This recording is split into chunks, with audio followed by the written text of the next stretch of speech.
Hello there ladies and gentlemen, Sigvald here, welcome back to another video. Look, the video output and effort lately might have been a bit lower, but that's because my graphics card is kind of acting up.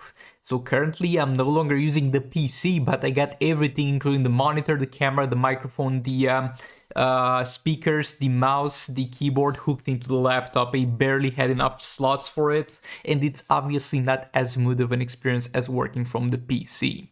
But finally got things kind of working better in the sense that I got used to the setup, not in the sense that I fixed the graphics card. I'll have to send that back to be repaired. But nevertheless, in today's video, we're going to talk about a few small changes that I would love to see in the next updates. Because every time when an update is announced and I make a video like this, people are like, well, Sigvald, now it's useless to talk about this, even though they can kind of keep in mind for the next update if they really cared.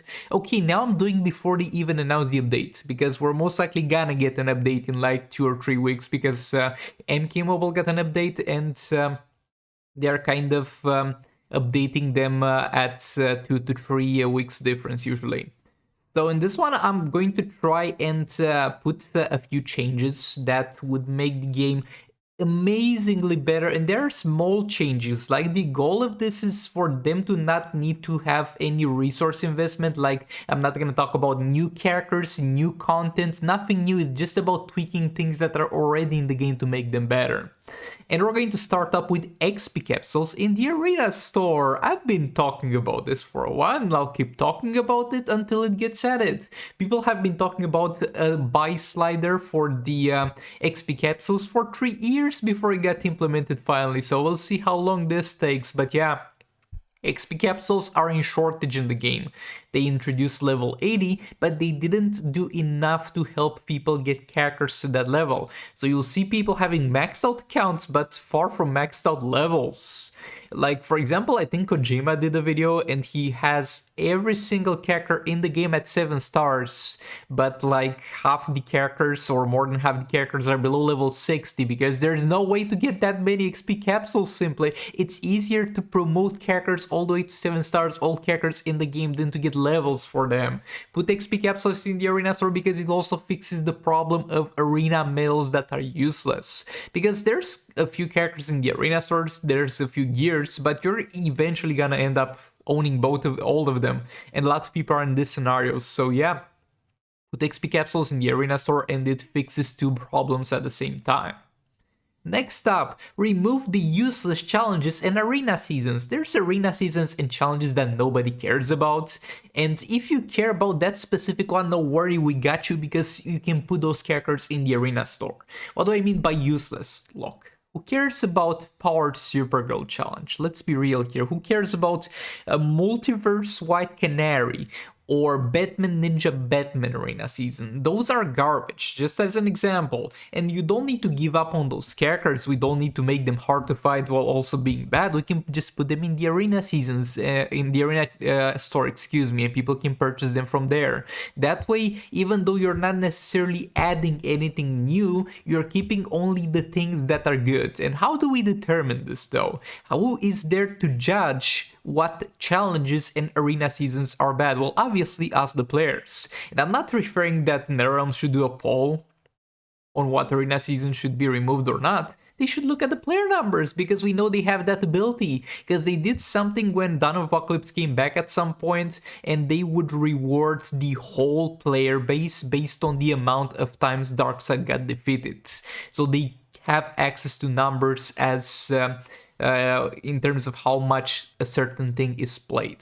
There's no way they don't have it. So you're going to look at the arena seasons in the past year or the past 2 years and see what was played and what was not, and remove what was not played, like the 4 to 5 least played challenges and least played arena seasons, because we're getting to the point where we have so many challenges, and we're not gonna have room for all of them, and we're going to see some challenges come out very, very rarely, and you're gonna wait for that Batman Underground challenge. And before that, there's gonna be the Cheetah challenge, there's gonna be the I don't know, Sub-Zero challenge, though that's not the worst, but you get the point. There's just too much that is useless. Remove it, put in the arena store, be done with it. I mean, obviously the better choice would be to rework the characters, but as I promised, we're not asking for too much from them. Next up, add the arena invasion characters to the arena seasons. Never really got the point that much for arena invasion specific characters. Like, look, if they're in one place and also in the arena invasion, like it's a bonus thing.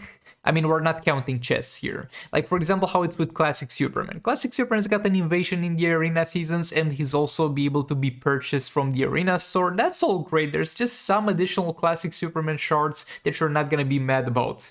But other than spending gems, there's no way to get Hush in Classic Wonder Woman. And while for Classic Wonder Woman, you might wanna open some chests because she's great. Nobody's gonna buy chests for Hush. So it's just a character that you've added to the game that people might get 1 or 2 shards with the arena invasions, never gonna buy the chest for, and they're simply not using because he's bad.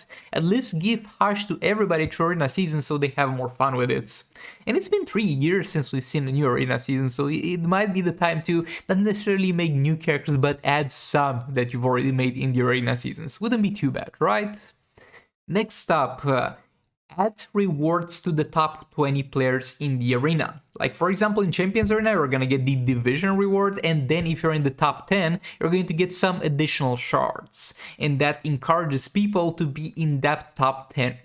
And in Arena, if you're in the top 50 or you're on the top 1, you're gonna get the same reward, and that's no fun. You need to encourage players to fight harder and harder to get those high positions. And you don't even need to give them that much. Throw in there some legendary reforges, because those are not necessarily hard to come by, but they're kind of time gated. Throw in some artifact reforges maybe for the top spots, and you're gonna see a lot more people trying harder in Arena.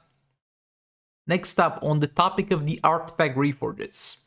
Make the Azure artifacts drop brown reforges. Like, let's be real here. Brown reforges are gonna give you next to no chance to get the good rarity bonus. They are garbage. So giving one brown artifact reforge for every Azure artifact you shatter wouldn't be that big of a deal, and at the same time it would give more meaning and more use to the garbage soul raid rewards that people are getting. So people wouldn't complain so much about getting an Amulet of Agility, knowing that it equals a brown reforge. It's not too bad, and after that you can give a green reforge for every soul raid specific artifact that is shattered. That would make people have an additional reason to grind soul rates to get that tier 5 artifact, so they can share it for artifact materials, obviously, and one green reforge, which is still not gonna do a lot of things, but it's far better than nothing, and kind of solves the problem of a system that you've introduced in the game like 1 year ago nobody is interacting with, because nobody's going out of their way to get those reforges because they're hard to get. And at the same time, even if the players drop that is very, very low chance to get a soul raid specific artifact, and it's gonna be garbage, they're gonna be disappointed. They're gonna be like, oh damn, I could have had the same chance to get a bait club, but I got a kryptonite ring. Lucky me. But at least there's gonna be a reforge behind it, a green reforge, so that's gonna be better than the current situation. On topic of artifacts, I mean, this is not necessarily gonna change anything, but show the artifact drop chances. That would be great. Like, you know that you can do that, because for some, for example, how they did with the tier 5 of the soul raids, now it appears as a chest, the tier 5 reward for finishing the difficulty. You're going to click the chest and you're going to see the chance to get every single character drop. You're going to see the 15% chance for heroics to get legendary. You're going to see the 0.002 to get any legendary in the game up to Manta, I think. And you're going to see the other chance to drop the other gold characters. So they definitely can do it. They have the possibility to do it. Come on, do it with the artifacts. I'm just curious. Like, I know I'm getting fucked. I just want to see how badly. Next up. Once a character is at 7 stars, allow players to convert additional shards into class shards or prismatic shards. Like, look, you are going to need a lot of resources to get the character to 7 stars, and you're going to need a lot of orbs, you're going to need a lot of shards, but you're eventually gonna get there, and you're gonna have additional shards. And there's nothing to do with them, and no, We're not gonna donate them to the league mates because nobody's going to want my Primal Something or Firestorm Shards. Let's be real here for a moment. So you could give the possibility only after the character is taken to 7 stars, so they can't randomly convert all the shards and never upgrade the characters. So the players already have to work for it. Once they get the character 7 stars, any additional shards for that character can be converted into class shards or prismatic shards. I'm gonna give 2 chances, but they can be better or they can be worse. I don't care. I just care that there's a chance. I think it would be fair. And you might be like, well, Sigvald, I currently don't have any character at 7 stars or the shards to do so, and you're giving me these garbage chances. Trust me, you're gonna end up with 8,000 Primal Something shards eventually, and when that happens, you're gonna be grateful if they even introduce this. But the rates I propose are 25 shards to 1 class shard. So for example, you have 100 Primal Something shards, you're gonna get the possibility of converting them into 4 class shards that you would only get from Champions Arena, for example, for that specific class that he is, which is metahuman. Or you have the possibility of 50 to 1 if you want to get Prismatic shards. Prismatic shards are the shards that can be used to get to convert into additional character shards for any class. And again, those are very, very low rates that I'm giving here, but it's so much better than nothing and additional shards being literally a dead resource. Next up, put a slider in the league donations. Like, people have been asking for a slider in the XP capsules for 3 years. They have been asking for 4 years for the founding list, for league rates, and we eventually got it. 4 years later, we'll just see how much we have to ask for a slider in league donations. Right, they've already set more options for gold because look, the amount I can donate at once is just not cutting it when I need to donate 2 billion, and the loading times in the league are so bad, I'm gonna literally take 10 minutes to fully found a raid. My dude, that's not okay. Next up, remove the damage cap. Look, damage cap was introduced in the game for you who don't know what damage cap is when a boss is resistant to taking more damage than a certain percentage of their health. And that certain percentage is going to be 3% of their current health, I think, not max health. So what does that mean? It means that any damage that bypasses that is gonna be capped at that specific amount. Who does this effect? Kimplan Sakumen. That's it. That's about it. At least remove it from solo raids. Like in league raids, they first introduced it when they introduced King of Clans Sakumen because they didn't want it to be too broken. They wanted it to be a bit balanced. But look, since King of Clans Sakumen released, you've thrown the balance of the game through the window. Like, Kimplan Sakumen is far from being the best damage dealer, and every single percentage health damage dealer since that point you have built in a way to bypass the damage cap. So Kimplan Sakumen is the only character in the game that's hurt by that. I mean, in league rates there's also Zero Banshee and some other stuff that would deal above 3 mil, but in league rates it really doesn't matter because league rates are far outpaced at this point. You're gonna be able to do a lot of damage with anything. So yeah, remove the damage cap. It's not gonna break the game, it's not gonna hurt anything. It's only hurting Kimplan Sakumen at the moment, and it's useless.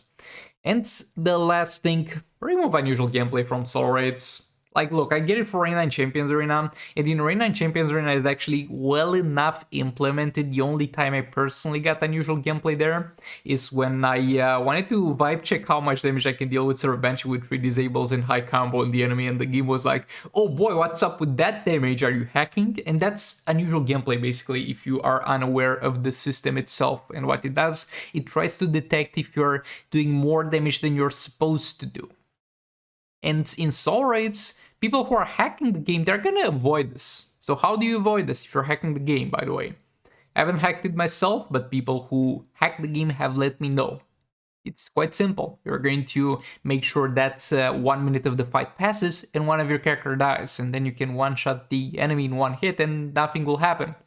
So the people who are supposed to be stopped by that in league rates are not stopped by it because they know how to play around it, but people who don't hack the game are going to randomly encounter this, and it's not going to happen often. It's going to be like 1 every 10 fights, 1 every 20 fights, 1 every 30 fights, depending on the teams you're using, depending on the artifacts. But when that happens, it's going to be so frustrating because you're doing nothing but getting punished by a system that's supposed to punish people who are hacking the game, and the people who are hacking the game don't care because they're actively bypassing it.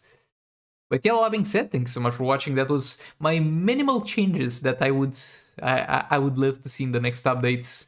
I'll see you all in the next one. Goodbye.